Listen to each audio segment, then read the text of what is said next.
Hello guys, welcome back to our YouTube channel जिसका नाम है बी ए लर्नर ऑलवेज। तो आज की हमारी जो क्लास रहेगी साइकेट्रिक नर्सिंग से रिलेटेड रहेगी। प्रीवियस वीडियो के अंदर हमने पढ़ा था historical development of psychiatric nursing. ठीक है, तो क्लास को शुरू करने से पहले आपके लिए कुछ लाइंस हैं। देखिए, अगर तुम में कुछ करने की इच्छा हो तो दुनिया में कुछ भी असंभव नहीं है। ठीक है, मतलब अगर आप रियलिटी में कुछ करना चाहते हो तो इस दुनिया में ऐसा कुछ भी नहीं है जो आप नहीं कर पाओगे। ठीक है, तो इसके लिए बस एक स्ट्रॉन्ग मोटिव और उसके लिए थोड़ी ही मेहनत की ज़रूरत होती है। ठीक है, तो आपकी जो नर्सिंग कर रहे हो, आपकी ज़िंदगी का यही गोल होना चाहिए, जल्द से जल्द हम अपनी नर्सिंग की स्टडी को कंप्लीट करें और आगे अपना कम्पिटिटिव एग्ज़ाम को क्रैक करें और अपने लिए एक जॉब को सिक्योर करें। So let's start the topic. Psychiatric nursing के अंदर जो टॉपिक रहेगा आज का, वो रहेगा कुछ इम्पोर्टेंट माइलस्टोन्स आपके जो नर्सिंग के अंदर हुए हैं। तो देखिए, some important milestone of psychiatry in India and world. ठीक है, इंडिया के अंदर भी और पूरे वर्ल्ड के अंदर भी कुछ ऐसे माइलस्टोन या कुछ ऐसे माइलस्टोन मतलब कुछ ऐसी अचीवमेंट्स हैं जो आपको साइकेट्री के अंदर देखने को मिली थी। तो देखिए, सबसे फर्स्ट जो माइलस्टोन है वो आपका 1773 से रिलेटेड। इस साल आपका क्या हुआ था, फर्स्ट मेंटल हॉस्पिटल आपका शुरू हुआ था। कहाँ पे? यूनाइटेड स्टेट अमेरिका के अंदर। ठीक है, और जगह का नाम क्या था आपका? विलियम्सबर्ग वर्जीनिया के अंदर आपका पहला मेंटल हॉस्पिटल ओपन हुआ था। ठीक है, उसके बाद ठीक 1873 के अंदर आपका क्या हुआ था, फर्स्ट जो साइकेट्रिक नर्स बनी थी उनका नाम आपको यहाँ पे बताया गया है, लिंडा रिचर्ड। तो ये आपके माइलस्टोन है। पहला हॉस्पिटल आपका मेंटल कब बना? 1773 के अंदर। और आपकी जो फर्स्ट साइकेट्रिक नर्स थी वो कौन थी? तो वो थी आपकी लिंडा रिचर्ड थी। और वो कब नर्स बनी थी आपकी? 1873 के अंदर। ठीक है, उसके बाद है आपका 1812 के अंदर। देखिए, 1812 के अंदर क्या हुआ था, आपके जो बेंजामिन रस हैं।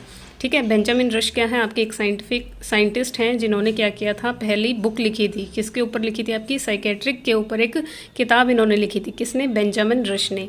ठीक है, 1812 के बाद आपकी बात आती है 1912 की। ये मैंने इस तरीके से ऐसे लिखे हैं ताकि आपको इजीली समझ आए। वही 1773 में क्या हुआ, उसके ठीक 100 साल बाद क्या हुआ, इस तरीके से। तो 1912 के अंदर 1912 के अंदर आपका क्या हुआ था, A4 सिम्टम्स दिए गए थे स्किज़ोफ्रेनिया के। स्किज़ोफ्रेनिया आपको पता है क्या होती है? आपका एक मेंटल डिसऑर्डर है। ठीक है, जिसके अंदर जो आपका जो माइंड है वो पूरी तरह से स्प्लिट हो जाता है। ठीक है, तो इसके 4 सिम्टम दिए थे जो ए से शुरू होते थे आपके। ठीक है, जो मोस्ट ऑफ स्किज़ोफ्रेनिया की पेशेंट के अंदर आपको देखने को ही मिलते हैं। तो ये जो सिम्टम थे वो किसने दिए थे या किसने बताया था इनके बारे में? तो वो आपके साइंटिस्ट थे यूजन ब्ल्यूअर। ठीक है, यूजन ब्ल्यूअर नाम के साइंटिस्ट थे जिन्होंने स्किज़ोफ्रेनिया की A4 सिम्टम्स के बारे में बताया था। तो वो जो सिम्टम है आपके A4 वो ये हैं। देखिए, सबसे फर्स्ट जो सिम्टम है वो है एसोसिएटिव लूजनेस। ठीक है, एसोसिएटिव लूजनेस का मतलब क्या होता है? देखिए, ये जो है आपका एसोसिएटिव लूजनेस का मतलब क्या? आपका मतलब जो वर्ड्स हैं उनके बीच में जो कनेक्शन है वो आपका ख़त्म हो रहा है। यहाँ पे जो पर्सन है वो इस कंडीशन के अंदर क्या होता है, जो पर्सन है वो उसके जो भी थॉट्स हैं या जो भी वो बोलना चाहता है, आइडियाज़ हैं उसके, वो बहुत रैपिड होते हैं और उनके बीच में कोई कनेक्शन नहीं होता। सारे के सारे कनेक्शन क्या हो जाते हैं, फेल हो जाते हैं। देखिए, जैसे इसका एग्जांपल अगर मैं आपको बताऊं तो मान लो ऐसा पेशेंट कैसे बात करेगा, वो कहेगा कि मेरा नाम रमेश है और अमिताभ एक अच्छा अभिनेता है, या फिर कहने लग जाए मौसम आज ख़राब है। यानी जो बात वो कहना चाहता है वो अपने, देखिए अगर आप उससे पूछो कि आपका इंट्रोडक्शन दीजिए, ठीक है, आप अपने बारे में कुछ बताइए, तो सबसे पहले वो बताएगा कि मेरा नाम रमेश है, अमिताभ बहुत अच्छा एक्टर है, आज मौसम ख़राब है। इस तरीके से वो बोलेगा। यानी जो उसके सेंटेंस हैं वो बताना अपने बारे में चाह रहा था, फिर पता नहीं उसका आइडिया कहाँ चला गया, फिर वो किसी और चीज़ के बारे में बात कर रहा है। तो इस तरीके से उसके जो थॉट्स हैं, आइडियाज़ हैं, वो शिफ्ट होते हैं। एक थॉट से दूसरी तरफ वो चला जाएगा और उनके बीच में कोई कनेक्शन नहीं रहेगा। अब उसके नाम में और जो एक्टर है उसके बारे में क्या ही कनेक्शन है। तो इस तरीके से ये आपका सिम्टम है जो देखने को मिलता है, एसोसिएटिव लूजनेस। ठीक है, सेकेंड सिम्टम है आपका ऑटिज्म। ऑटिज्म क्या है? देखिए, ऑटिज्म या ऑटोस्टिक थिंकिंग आप इसको बोल सकते हो। ठीक है, इसके अंदर क्या होता है, जो पेशेंट है वो दुनिया से कट जाता है। ठीक है, ऑटिज्म के अंदर क्या, पेशेंट है वो दुनिया से कट जाता है और अपना खुद का ही कोई वर्ल्ड क्रिएट कर लेता है, सोसाइटी से अलग हो जाता है और अपनी ही फैंटेसी, अपनी ही कल्पना के अंदर खो जाता है, सपनों की दुनिया के अंदर खो जाता है। ठीक है, ऐसा पेशेंट क्या रहेगा आपका, ऑटिज्म। यानी सोशली वो बहुत कम लोगों के साथ बोलेगा, उठेगा बैठेगा, अपना ही संसार बना लेगा, अपने ही दिमाग में अपनी ही बातें चलती रहेंगी उसकी। ठीक है, उसके बाद है एम्बीवेलेंस। एम्बीवैलेंस जो वर्ड है उसका, एम्बी जो वर्ड है उसका मतलब होता है टू, ठीक है। एम्बीवैलेंस के अंदर आपको क्या देखने को मिलेगा, two opposite feeling for one situation, ठीक है। सिचुएशन एक होगी लेकिन उसके बारे में जो पेशेंट है वो दो तरीके से फील करेगा, ठीक है। मतलब एक ही जगह पे, एक ही सिचुएशन पे वो उसके जो आइडियाज़ होंगे वो दो तरीके के देखने को मिलेंगे, ठीक है। दो अपोजिट फीलिंग उसके पास होंगे देखने की। फोर्थ जो आपका ए से सिम्टम है वो है अफेक्ट इन अप्रोप्रिएट, ठीक है। ये भी आपका क्या है, स्किज़ोफ्रेनिया का सिम्टम है। इसके अंदर क्या होगा, जैसी भी सिचुएशन होगी उसके अपोजिट पेशेंट क्या करेगा, रिएक्ट करेगा, ठीक है। अफेक्ट इन अप्रोप्रिएट, अफेक्ट होगा लेकिन इन अप्रोप्रिएट तरीके से। मान लो घर में किसी की डेथ हुई है, ठीक है, तो उस केस का अपोजिट फीलिंग क्या होगा कि पेशेंट वहाँ पे खुशी से उछल पड़े, ठीक है, वो हंसे, जोर जोर से बातें करे, ठीक है। इस तरीके की जो कंडीशन रहेगी वो आपको अफेक्ट इन अप्रोप्रिएट के अंदर देखने को मिलेगी। यानी जो भी सिचुएशन है उस दौरान पेशेंट अपोजिट ही रिएक्ट करे, ठीक है। यानी खुशी के माहौल में दुख वाला फील करे और दुख माहौल में वो खुशी दिखाए, ऐसा ये आपको देखने को मिलेगा। तो ये 4 सिम्टम थे, A4 सिम्टम हम जिनको बोलते हैं स्किज़ोफ्रेनिया के अंदर। ये जो सिम्टम है ये आपके 1912 के अंदर यूजन ब्ल्यूअर नाम के साइंटिस्ट ने दिए थे। उसके बाद देखिए 1808 के अंदर psychiatric word coin by the Johann Christian Reil, ठीक है। साइकेट्रिक जो वर्ड है आपका, ठीक है, साइकेट्री वर्ड है, इसका जो नाम है वो किसने रखा था आपका, जोहनन क्रिश्चियन रेल ने 1808 के अंदर बताया था। उसके बाद देखिए 1908 के अंदर क्या था, स्किज़ोफ्रेनिया जो वर्ड है वो कोइन किया था यूजन ब्ल्यूअर ने, ठीक है। तो क्या है, यूजन ब्ल्यूअर है। इन्होंने A4 सिम्टम दिए थे स्किज़ोफ्रेनिया के, प्लस में इन्होंने क्या किया था, स्किज़ोफ्रेनिया जो वर्ड है उसकी भी क्या की थी, इन्होंने खोज की थी या उसका नाम रखा था इन्होंने। उसके बाद देखिए 1965 के अंदर क्या हुआ था, 1965 के अंदर जो INC है, इंटरनेशनल नर्सिंग काउंसिल है जो, उसने क्या किया था, include the psychiatric nursing as a compulsory subject in the BSc nursing, ठीक है। तो आप से अगर ये कोई पूछे BSc नर्सिंग में साइकेट्रिक नर्सिंग है जो आपकी, वो कब एज अ कंपल्सरी सब्जेक्ट लागू हुई थी, तो वो 1965 के अंदर लागू हुई थी, ठीक है।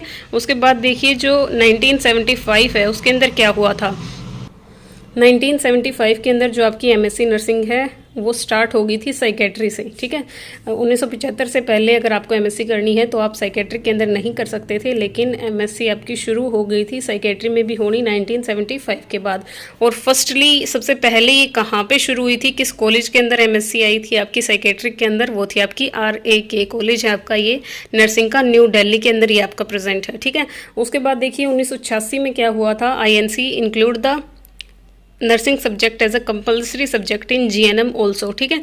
देखिए BSc नर्सिंग के अंदर कब आपका लागू हुआ था साइकेट्री, 1965 के अंदर, और आपका 1986 के अंदर INC ने आपका साइकेट्रिक नर्सिंग को भी इंक्लूड कर दिया था GNM के अंदर, ठीक है। GNM में भी साइकेट्रिक नर्सिंग पढ़ाई जानी चाहिए।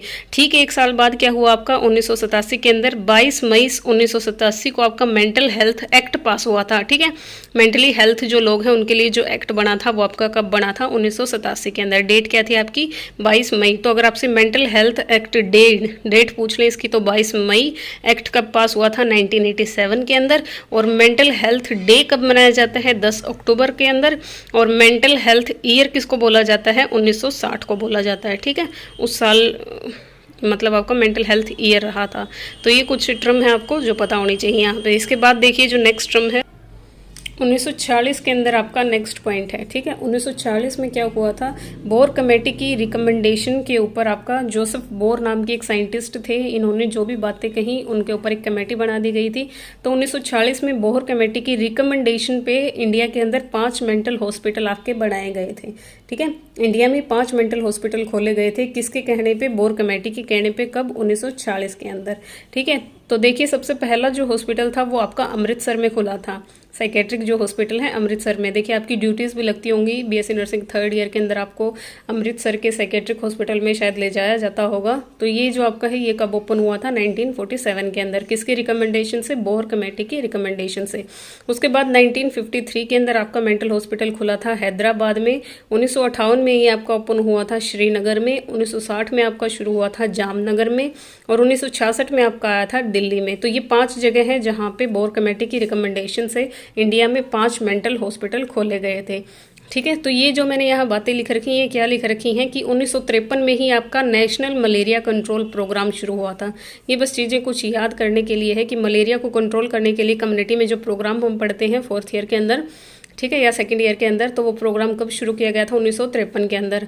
और नेशनल मलेरिया इरेडिकेशन, भाई मलेरिया को हम जड़ से ही ख़त्म करेंगे, इरेडिकेट करेंगे, तो वो प्रोग्राम आपका 1958 में शुरू हुआ था।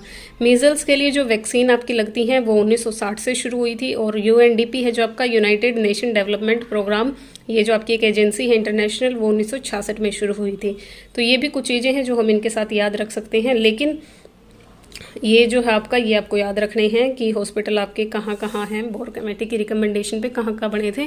अमृतसर में, हैदराबाद में, श्रीनगर में, जामनगर में और दिल्ली में। ठीक है, ये इनकी डेट वाइज भाई सबसे पहले कौन हुआ, उसके बाद कौन। नेक्स्ट देखिए 1927 के अंदर क्या हुआ था आपका, इंसुलिन शॉक ट्रीटमेंट आपका सेकल नाम के साइंटिस्ट ने खोज की थी इसकी, किसके लिए? For the treatment of स्किजोफेरेनिया।